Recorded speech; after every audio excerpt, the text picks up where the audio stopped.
जाने माने टीवी पत्रकार रोहित सरदाना के अचानक चले जाने से देश भर में मातम पसर गया। कोई यकीन नहीं कर पा रहा कि 41 साल के रोहित इतनी जल्दी हम सबको छोड़कर चले जाएंगे। कुछ दिन पहले ही रोहित खतरनाक बीमारी से संक्रमित हो गए थे। तब से वो होम आइसोलेट में थे। दोपहर को उन्हें हार्ट अटैक आया और रोहित सरदाना अपने पीछे पत्नी और 2 बेटियों को छोड़ गए। प्रधानमंत्री से लेकर नेता अभिनेता हर किसी ने रोहित सरदाना के जाने पर शोक जाहिर किया। प्रधानमंत्री ने लिखा, रोहित सरदाना के निधन से हम सब स्तंभ और दुखी हैं। ईश्वर आपकी आत्मा को चरणों में स्थान दे। खतरनाक बीमारी से होने के बाद रोहित सरदाना घर से काम कर रहे थे। गुरुवार देर रात तबियत बिगड़ने पर उन्हें नोएडा के मेट्रो अस्पताल में भर्ती कराया गया और शुक्रवार को हार्ट अटैक से उनकी मौत हो गई। रोहित सरदाना ने खुद ट्वीट के जरिए खतरनाक बीमारी होने की खबर दी थी। 24 अप्रैल को उन्होंने ट्वीट किया था कि 1 हफ्ते पहले बुखार और बाकी लक्षण आने के बाद जब मैंने टेस्ट करवाया तो मेरी रिपोर्ट पॉजिटिव आई। अभी हालत पहले से बेहतर है। आप सभी अपना और अपने परिवार वालों का ख्याल रखें। पीएम ने लिखा, रोहित सरदाना हमें बहुत जल्दी छोड़कर चले गए। ऊर्जा से भरपूर भारत की प्रगति के लिए लाइए रोहित को आगे बहुत याद करेंगे। उनके असामयिक निधन से मीडिया जगत में बहुत बड़ा शून्य छोड़ दिया है। उनके परिवार, दोस्तों और फैंस के प्रति संवेदना। सरदाना के निधन पर न्यूज 18 के एंकर और पत्रकार अमीश देवकर ने भी ट्वीट किया। उन्होंने लिखा, मेरे मित्र रोहित सरदाना की निधन की खबर से मैं बहुत शॉक्ड हूँ। महादेव आपको चरणों में जगह दे। सीनियर जर्नलिस्ट राजदीप सारदेई ने रोहित सरदाना की मौत की जानकारी दी। उन्होंने ट्वीट पर श्रद्धांजलि देते हुए कहा, दोस्तों बेहद दुखद खबर है। मशहूर TV news anchor Rohit Sardana का निधन हो गया। उनके परिवार के प्रति गहरी संवेदना। वहीं सीनियर जर्नलिस्ट सुधीर चौधरी ने भी ट्वीट किया, अब से थोड़ी देर पहले जितेंद्र शर्मा का फोन आया। उसने जो कहा उसे सुनकर मेरे हाथ कांप रहे हैं। हमारे मित्र और सहयोगी रोहित सरदाना के जाने से हर कोई शॉक्ड है। ये वायरस हमारे इतने करीब से किसी को उठा ले जाए, ये कल्पना मैंने कभी नहीं की थी। इसके लिए मैं तैयार नहीं था। ये भगवान की नाइंसाफी है। लंबे समय से टीवी मीडिया का चेहरा रहे रोहित सरदाना इन दिनों आज तक न्यूज चैनल प्रसारित होने वाले शो दंगल की एंकरिंग कर रहे थे। 2018 में ही रोहित सरदाना को गणेश एंकर विद्यार्थी पुरस्कार से नवाजा गया। रोहित सरदाना हरियाणा के रहने वाले थे। उन्होंने 1.5 दशक से ज्यादा समय मीडिया को दिया। आज तक से पहले वो जी न्यूज के बतौर एंकर काम कर चुके हैं। इससे पहले Rohit Sardana all India radio, ETV, Sahara Samay में भी काम कर चुके हैं। खतरनाक बीमारी का कहर दिन पर दिन देश भर में देखने को मिल रहा है। इस वायरस ने अब तक कई लोगों की जान ले ली है। अब हाल ही में एक दुखद खबर भोजपुरी फिल्म इंडस्ट्री से सामने आ रही है। जी हाँ, भोजपुरी फिल्मों के मशहूर लिरिस्ट श्याम देहाती ने दुनिया को अलविदा कह दिया है। श्याम देहाती खतरनाक बीमारी से संक्रमित हो गए थे। श्याम देहाती की 2 दिन पहले ही रिपोर्ट पॉजिटिव आई थी। उन्हें गोरखपुर के एक अस्पताल में भर्ती भी कराया गया था, जहाँ इलाज के दौरान उन्होंने आखिरी सांस ली। खबरों के मुताबिक बीमारी के दौरान श्याम 1-2 बार मुंबई भी गए थे।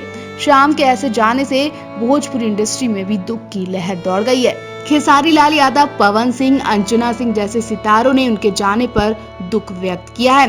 भोजपुरी अभिनेता खेसारी लाल यादव ने श्याम देहाती के जाने पर दुख जाहिर किया। खेसारी ने अपने ऑफिशियल ट्विटर अकाउंट के जरिए श्याम की एक फोटो शेयर करते हुए लिखा, हम सभी की लाख कोशिशों के बाद भी हमारा भाई श्याम देहाती बच नहीं पाया। ये मैसेज हमसे शेयर भी नहीं किया जा रहा। मन बहुत भारी हो रहा। भाई आप इस दुनिया में नहीं है, लेकिन आपकी लिखी हर वो गीत हम सभी के बीच आपके होने का एहसास दिलाएगी। भगवान आपके पवित्र आत्मा को शांति दे। वहीं पवन सिंह ने भी श्याम की फोटो शेयर करते हुए उन्हें भावुक श्रद्धांजलि दी।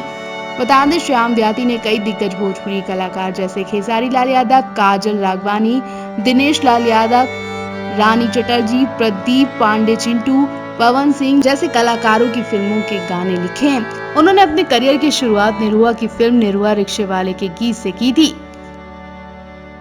फिल्म इंडस्ट्री से लगातार एक के बाद एक बुरी खबरों का सिलसिला जारी है। हाल ही में दिग्गज अदाकारा शशिकला और सतीश कौल ने दुनिया को अलविदा कहा कि अब फिर से बॉलीवुड फिल्म इंडस्ट्री की जानी मानी अदाकारा पत्रलेखा पर दुखों का पहाड़ टूट पड़ा। पत्रलेखा के पिता ने दुनिया को अलविदा कह दिया।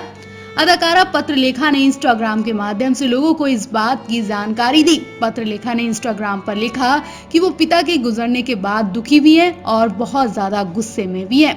पत्रलेखा ने सोशल मीडिया पर काफी लंबा चौड़ा पोस्ट लिखकर अपने दिल का दर्द लोगों के साथ बांटा है। पत्रलेखा ने अपने भावुक पोस्ट में लिखा, मैं गुस्से में हूँ, मैं दुखी हूँ, मेरे पास शब्द खत्म हो गए। ये दर्द और ये दुख मुझे तोड़ रहा है। पापा, आप बिना कुछ बोले हमें छोड़कर चले गए। मैं आपसे प्यार करती हूँ, मैं हमेशा आपका हिस्सा रहूंगी और आप हमेशा हमारे बीच रहेंगे। मुझे आशा है कि मैं आपको प्राउड फील करवाऊंगी। आपने हमें एक शानदार जीवन दिया जिसके लिए आपका शुक्रिया। आपने हमेशा ज्यादा काम किया ताकि वो बेहतर जीवन जी पाएं। आप सबसे अच्छे पिता और सबसे अच्छे पति थे। आपको अपने काम से बहुत प्यार था और आप इसमें सबसे अच्छे थे। आपके सभी दोस्त मुझे बताना है कि आप बहुत महान थे, दार्शनिक थे और मार्गदर्शक थे। अदाकारा को गुस्सा इसलिए भी आ रहा कि उसके पिता कभी अपने दुख दर्द अपने बच्चों के साथ नहीं बांटते थे ताकि उनके बच्चे परेशान न हो। अदाकारा को लगता था कि पापा ऐसे ही बीमार हैं और जल्द ही ठीक हो जाएंगे, लेकिन उसे क्या पता कि पापा उसे हमेशा के लिए छोड़कर ही चले जाएंगे। बॉलीवुड अदाकारा पत्रलेखा का भावुक पोस्ट देखकर फैंस उन्हें इससे गंभीर समय में हिम्मत देने की सलाह दे रहे हैं। पत्रलेखा के फैंस लगातार कमेंट करके उन्हें सद्भावना दे रहे हैं। अदाकारा पत्रलेखा के पिता अचानक कैसे दुनिया छोड़कर चले गए ये साफ नहीं पता चला है, लेकिन एक्ट्रेस के पोस्ट से साफ पता चला है कि देश दुनिया में इस वक्त जो बीमारी फैली है उसी की वजह से उनके पिता दुनिया से दूर हो गए। अदाकारा पत्रलेखा ने पोस्ट में कहीं नहीं लिखा कि उनके पिता का निधन पॉजिटिव रिपोर्ट आने पर हुआ। आपको बता दें, एक्ट्रेस अभिनेता राजकुमार राव की गर्लफ्रेंड भी है। पत्रलेखा ने राजकुमार राव के साथ ही फिल्म सिटी लाइट्स में बतौर अभिनेत्री अपने करियर की शुरुआत की थी। पत्रलेखा का एक भाई और बहन भी है। पत्रलेखा के पिता चार्टर्ड अकाउंटेंट थे। उनके पिता भी चाहते थे कि वो भी अकाउंटेंट बने, लेकिन पत्रलेखा की रुचि तो एक्टिंग में थी, इसलिए वो बॉलीवुड में आकर ही रही। अमिताभ बच्चन, दिलीप कुमार के साथ काम कर चुके मशहूर एक्टर सतीश कौल ने दुनिया को अलविदा कह दिया।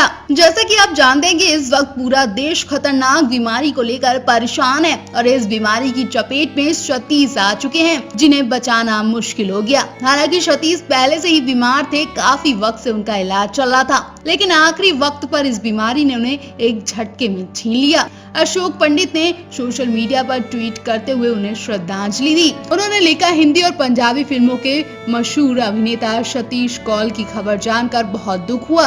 वो लंबे समय से बीमार थे। उनके परिवार और दोस्तों के लिए प्रति संवेदनाएं। सतीश कभी हिंदी और पंजाबी फिल्मों में जाना पहचाना नाम हुआ करते थे। 1974 से 1998 तक सतीश ने 300 से ज्यादा फिल्मों में काम किया। बीते साल उन्होंने सोशल मीडिया पर आर्थिक मदद मांगी थी। खतरनाक बीमारी की वजह से लगे लॉकडाउन ने उनकी हालत और ज्यादा खस्ता कर दी थी। बीते साल सतीश कौल ने लोगों से गुहार लगाते हुए कहा था कि मुझे एक एक्टर के तौर पर बहुत प्यार मिला, अब एक इंसान के तौर पर मुझे मदद की जरूरत है। बता दें, सतीश कौल के गिरने की वजह से उनके कूल्हे की हड्डी फ्रैक्चर हो गई थी और उसके बाद वो कभी ठीक ही नहीं हो पाए। सतीश कौल ने महाभारत में देवराज इंद्र का किरदार निभाया था।